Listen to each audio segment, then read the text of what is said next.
오늘은 행동하는 신앙인이라는 제목으로 출애굽기 14장의 후반부에 있는 그 홍해를 건너는 이스라엘 백성들의 이야기를 함께 살펴보려고 합니다.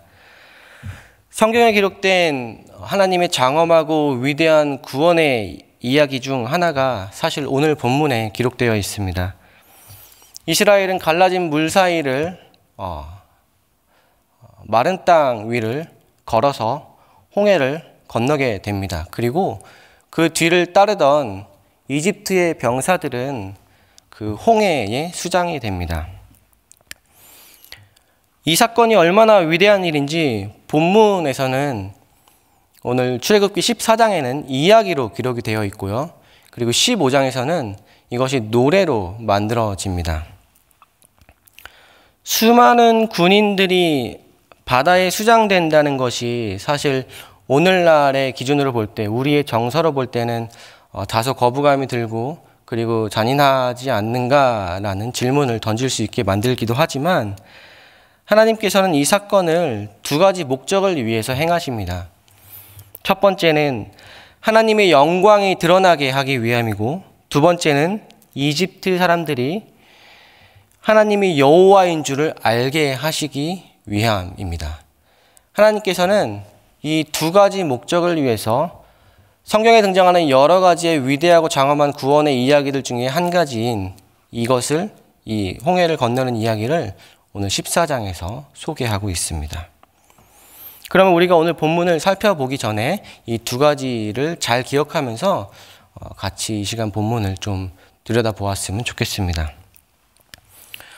본문은 세 단락으로 나누어집니다. 보통은 이야기의 전개에 따라서 세 부분으로 나누어지는데, 오늘은 여호와께서 모세에게 명령하신 명령을 수행하는 모세의 행동과, 그리고 그 모세의 행동의 뒤 이면에서 그 일을 함께 이루어 가신 하나님의 그 뜻, 하나님의 계획을 세 가지로 나누어서 함께 살펴보겠습니다. 하나님께서 모세에게 첫 번째로 오늘 본문을 통해 나타내시는 첫 번째 명령은 부르짖는 것을 멈추고 백성들과 함께 앞으로 나아가라입니다. 여러분, 오늘 본문을 우리가 읽어서 아시다시피 이스라엘 백성과 모세는 앞에는 바다를 두고 있고 뒤에는 이집트 병사들의 맹렬한 추격을 보고 있습니다.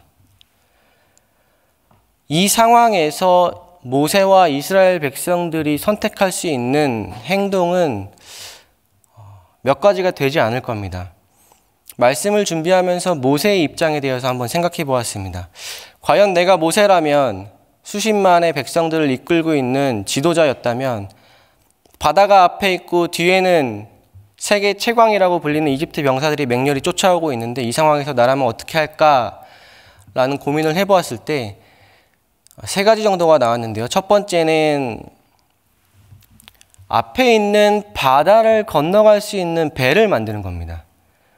나무를 구해서 잘라서 배를 만들어서 방수제를 바르고 건조시킨 다음에 이 백성들을 다 태워서 바다 건너로 넘어가는 겁니다.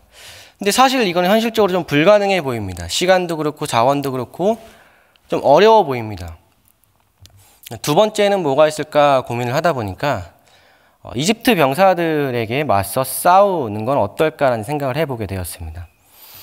근데 사실 이 두 번째 선택지도 정답은 아닌 것 같습니다. 왜냐하면 이스라엘 백성들은 지금 수십 년 동안 애굽의 이집트에서 노예 생활을 하다 왔고, 어떤 사람들은 이미 태어날 때부터 노예였습니다. 과연 그들이 한 번도 자기가 노예가 아니라는 생각을 해본 적이 없는 사람들이 그 사고의 틀을 깨고 자기 주인에게 저항할 수 있는가? 또 한 가지는 전투를 전문적으로 훈련받은 군인들을 일반 백성들이, 노예였던 사람들이 전투를 해서 과연 승산이 있을까라는 생각이 들었습니다. 두 번째도 아닌 것 같습니다. 그럼 세 번째는 뭐가 있을까라는 생각을 해보게 되었을 때, 세 번째는 모세가 백성들의 지도자이기 때문에 모세가 바로에게 가서 협상을 하는 겁니다. 아니, 협상이 아니라 투항이죠. 이 모든 잘못을 내가 지고 가겠다. 그러니 이 백성들의 목숨은 살려주십시오. 라고 가서 이야기하는 겁니다. 그나마 가장 현실적으로 승산이 가능성이 있어 보이는 해결책이 아니었을까라는 생각을 하게 됩니다. 모세와 백성들이 하나님께 부르짖고 있는 상황입니다. 그 상황 속에서 모세는 하나님께서 지금까지 이스라엘 백성들을 이끄시고 인도해 내신 것처럼 바다를 앞에 두고 뒤에는 맹렬한 추격을 하고 있는 군대들을 두고 있지만 또 한 번 하나님께서 나를 구원하실 거라는 기대감과 소망도 가지고 있었을 것입니다. 하지만 또 인간적인 마음으로 가슴 한켠에 어떤 마음이 들었을 거냐면 이 문제를 어떻게 해결할까? 내가 투항을 할까?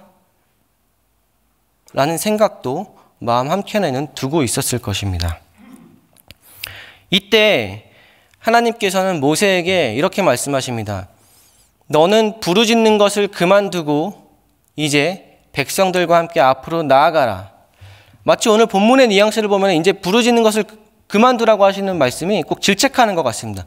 이제 부르짖는 거 그만두고 이제 움직여라고 하시는 것 같아요. 성경에는 하나님께서 성경의 많은 인물들에게 이해되지 않는 상황 속에서 이해되지 않는 명령을 하실 때가 종종 있습니다.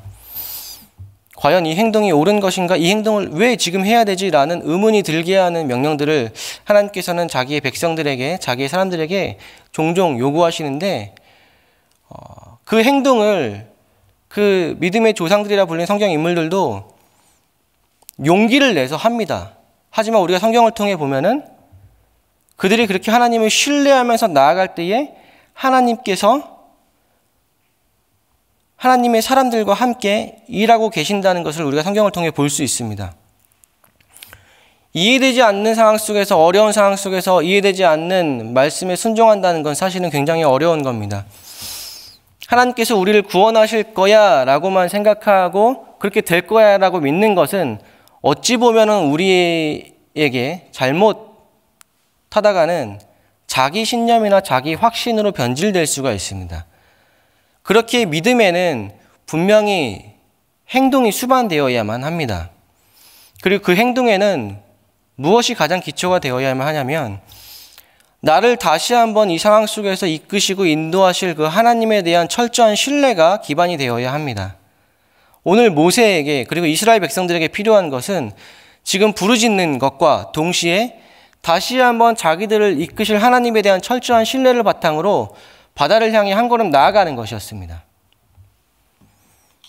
이런 생각으로 하나님께서는 그들에게 이제 부르짖는 것을 그만두고 바다로 나아가라고 말씀하시고 모세와 이스라엘 백성들은 그 말씀을 따라 나아가기 시작합니다. 그분의 명령에 따라 모세와 백성들이 믿음으로 한 걸음을 내딛자 하나님께서 일하기 시작합니다. 이들을 향한 하나님의 계획이, 첫 번째 계획이 조금 더 선명해지기 시작합니다. 그것은 무엇이냐면 앞에서 이스라엘 진영 앞에서 그들을 이끌고 있던 여호와의 사자, 하나님의 사자가 진영의 뒤로 움직였다는 겁니다. 성경에서 하나님의 사자는 종종 하나님의 심부름꾼 혹은 천사로 표현됩니다. 또 한편으로는 하나님의 사자라는 단어는 하나님 자신을 나타내기도 합니다. 그러면 이 말은 무엇이냐면 그들을 이끌고 있던 하나님의 사자가 지금은 앞에서 내가 그들을 이끌고 있는데 그 이스라엘 백성들이 하나님의 명령을 따라 움직이기 시작하자 이스라엘 진영의 뒤로 이동했다는 겁니다. 이 말은 언뜻 보면은 그동안 우리를 이끌고 계시던 내 앞에서 가야 할 길을 보여주시던 하나님께서 이제는 길을 인도해 주시지 않는 건가? 이제 내 삶을 더 이상 가이드해 주지 않으시는 건가? 라고 생각을 할 수도 있습니다. 왜냐하면 이스라엘 백성들은 앞을 보면은 자기들을 이끌어왔던 하나님을 볼 수 있었기 때문입니다. 그런데 이제 아이러니하게도 그들이 하나님의 명령에 순종하며 나아가려고 하니까 하나님께서 오히려 한 발 빼시는 모습을 보입니다. 그런데 하나님께서 정말 그들의 삶을 더 이상 인도하지 않고 한 발 물러나 계시는 걸까요? 결코 아니죠. 오늘 우리가 본문을 읽어서 알다시피 하나님께서 그들의 진영 뒤로 이동하신 이유는 굳이 이스라엘 백성들이 앞을 보면은 못 보고 고개를 돌려 뒤를 보아야만 하나님의 존재를 발견할 수 있게 하나님께서 이동하신 이유는 이스라엘 백성들이 홍해를 건너서 바다를 건너서 온전히 다 그 건너편까지 건너갈 수 있도록 시간을 만들어주기 위해서 그 뒤로 가서 이집트의 군대가 더 이상 그들 추격하지 못하도록 막고 있는 상황을 만들기 위해서였습니다. 그들의 눈에는 직접적으로 이렇게 편하게 볼 수는 없었지만 하나님은 여전히 자기 백성들을 위해서 일하고 계신다는 것을 우리가 첫 번째 명령을 통해서 그 명령을 수행하는 모세와 백성들의 이야기를 통해서 우리가 이 중요한 원리 한 가지를 발견할 수 있습니다. 이제 하나님은 두 번째 자신의 계획을 보이시는데 이것은 하나님께서 모세에게 지팡이를 든 손을 바다 위로 내밀라라는 명령을 통해서 점점 더 선명해집니다. 지팡이는 하나님께서 내가 하나님이다, 내가 유일하고 전능한 신이다라는 것을 보여주실 때 종종 사용했던 도구입니다. 이미 우리가 알다시피 하나님께서는 모세에게 지팡이를 주면서 인간들 중에 가장 최고의 권력을 가지고 있다라고 생각이 여겨지는 바로 앞에서 지팡이를 통해 너보다 내가 더 강하고 네가 섬기는 신보다 내가 더 뛰어나, 내가 더 전능한, 그리고 내가 유일한 신이야 라는 것을 이미 입증하셨습니다. 그런 상황 속에서 하나님은 이제 모세에게 그 지팡이를 가지고 바다 앞으로 가서 바다 앞에 내밀라라고 하십니다. 인류가 살아오면서 인류는 그 인간의 생존, 자기들의 생존을 확보하는 것을 목적으로 사실 발전해 왔습니다. 어떻게든 내 목숨과 내 환경과 앞으로 살 수 있는 것들을 더 확보하기 위해서 인간들은 모이기 시작했고 그렇게 해서 기술을 만들어내고 그리고 문명을 이루어왔습니다. 그런데 그런 인류가 아직 정복하지 못한 한 가지가 있는데 자연입니다. 아무리 준비를 하고 대비를 해도 갑자기 들이닥치는, 갑자기 불어오는 천재지변 같은 자연에 대해서는 어찌할 수 없다는 것을 인류가 역사 속에서 깨닫게 됩니다. 그러면서 자연에 대한 두려움을 가지게 되고 그 두려움이 자연을 신격화하면서 경외감으로 바뀌고 그것이 일종의 종교가 됩니다.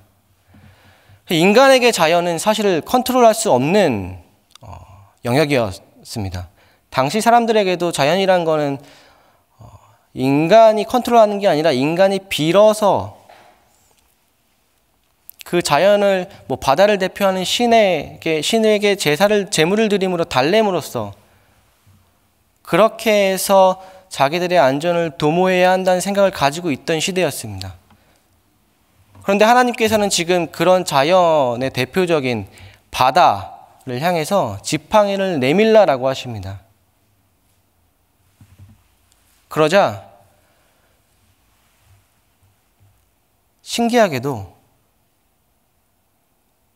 큰 동풍이 불어오기 시작하면서 바다가 갈라지기 시작합니다. 성경에서는 그 갈라진 곳으로 마른 땅이 드러났다라고 이야기합니다. 이 마른 땅이라는 단어에 우리가 좀 주목을 했으면 좋겠습니다. 이 마른 땅은 하나님께서 이 세상을 창조하실 때 그 과정을 떠올리게 만드는 단어입니다. 창세기 1장 10절을 보면은 이런 말씀이 나옵니다. 우리 함께 읽겠습니다. 시작. 하나님이 물을 땅이라 부르시고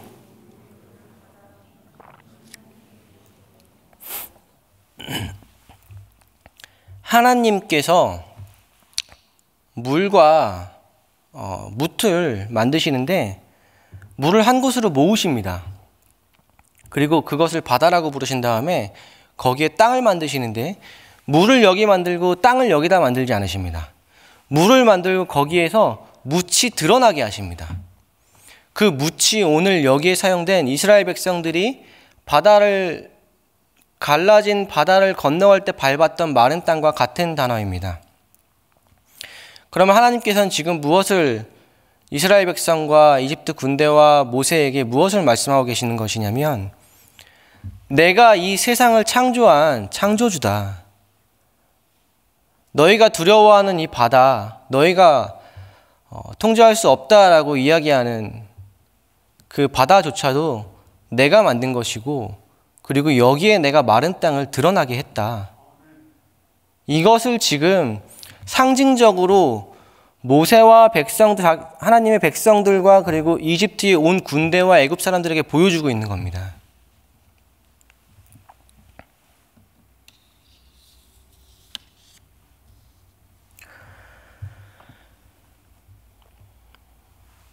그 다음에 이제 하나님께서는 세 번째 명령을 모세에게 하십니다. 그리고 마지막 계획을 보이십니다. 그 세 번째 명령은 바다를 갈라 백성들이 지나가도록 하는 것입니다. 모세가 하나님의 명령대로 지팡이를 잡은 손을 바다 위로 내밀자 그 바다가 갈라집니다. 어떤 사람들은 이 바다가 얕은 늪지였다, 습지였다, 라고 이야기도 합니다. 하지만 오늘 성경은 우리에게 분명히 이야기합니다. 이것은 바다였고, 바다가 갈라져서 이스라엘 백성들이 건너갈 때 옆에 물이 좌우에 벽이 되었다고 이야기합니다. 만약에 이것이 무릎까지 오는 늪지나 습지였다고 한다면 뒤따라오던 애굽의 군사들이 물에 수장되어 죽을 일이 없지 않겠습니까? 오늘 이 사건을 경험한 하나님의 백성들인 이스라엘 백성들과 그리고 성경의 기록은 우리에게 분명히 이야기합니다. 이것은 하나님께서, 창조주께서 자기 백성을 구원하기 위해서 이루신, 분명히 바다를 가르신 일이라고 말입니다. 하나님은 밤새도록 큰 돌풍을 일으키어 바닷물을 물러가게 하십니다. 바닥을 드러낸 바다는 이스라엘 백성들이 걸어갈 수 있도록 마른 땅이 되었습니다. 그리고 물은 좌우의 벽이 됩니다. 이스라엘 백성들이 건너가는 것을 지켜본 이집트 군대들은 더 맹렬히 이스라엘 백성들을 추격하기 시작합니다. 그리고 백성들이 거의 다 건너갈 때쯤 되어서 자신들도 그 땅을 밟기 시작하고 추격을 바닷속으로 들어오기 시작합니다. 그때 하나님께서는 모세에게 다시 한번 이야기하십니다. 손을 다시 한번 바다 위로 내밀라라고 하십니다. 그렇게 내밀자 오늘 본문은 바다가 그 힘을 회복했다라고 합니다. 바다가 그 힘을 회복했다라는 얘기는 하나님께서 창조하셨던 그 바다가, 그리고 바다가 하나님이 부여한 그 창조 질서, 물은 흘러야 하는 것이죠. 그 흐르는 것을 다시 한번 회복했다라는 이야기입니다. 한마디로 바다가 다시 모여서 창조 질서 가운데 다시 한번 그 하나님의 질서 가운데 들어옴으로 인해서 이스라엘이 아니죠. 애굽의 백성들, 애굽의 그 군대들은 수장되게 됩니다. 하나님께서 이스라엘 백성들과 애굽 군대 앞에서 이런 거대한 기적을 보이신 이유가 있습니다. 우리가 오늘 말씀을 나누기 전에 처음에 살펴본 두 가지 목적이 있죠. 무엇입니까? 하나님께서 두 가지 목적이 있죠. 그것은 뭐냐면 이 사건을 통해서 하나님의 영광이 드러나게 하기 위한 것과, 그리고 이집트 사람들이 하나님이 하나님임을, 하나님이 유일한 여호와이심을 알게 하기 위한 것입니다.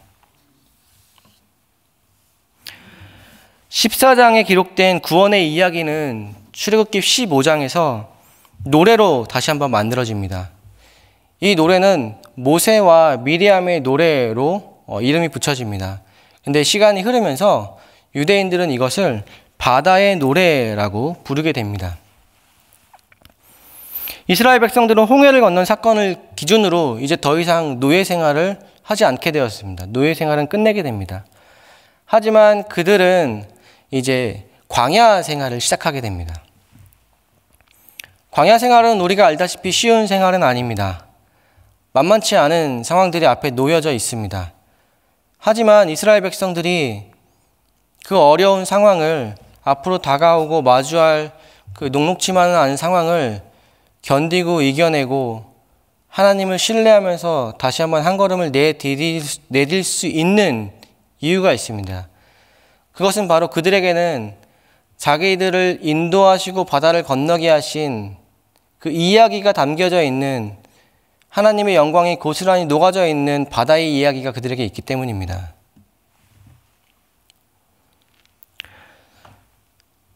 이스라엘 백성들은 어려움을 마주할 때마다 그 바다의 이야기를 서로 불러주면서 서로에게 힘이 되어 주었을 것입니다. 그리고 지금까지 자기들을 인도해내신 하나님께서 앞으로도 온전히 약속의 땅까지 인도하실 것을 소망하며 다시 한번 힘을 냈을 것입니다.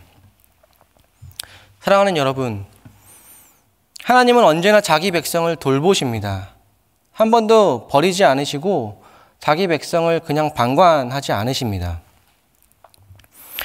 우리가 고개를 돌려서 뒤를 보면은 우리의 삶 속에, 우리의 인생의 여정 속에 늘 우리가 어려울 때마다 우리의 삶을 이렇게 인도하시고 손을 내밀어서 도움을 베풀어 주신 그 하나님의 흔적과 손길들이 발견이 됩니다.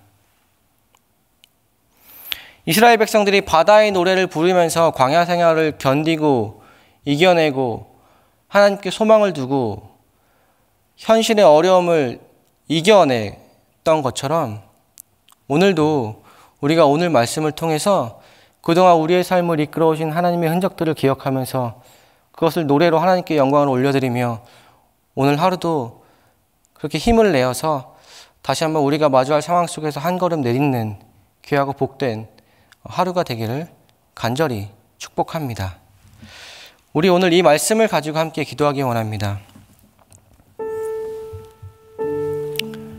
한 번도 자기 백성을 버리지 않으시고 늘 인도하신 하나님을 기억하면서, 그리고 우리의 삶 속에서 늘 함께해 오신 그 하나님의 손길을 기억하면서 철저하게 하나님을 신뢰함으로 오늘 하루를 살아가게 하여 주시옵소서라고 하나님의 은혜를 구하며 같이 한번 기도하도록 하겠습니다. 같이 기도하겠습니다.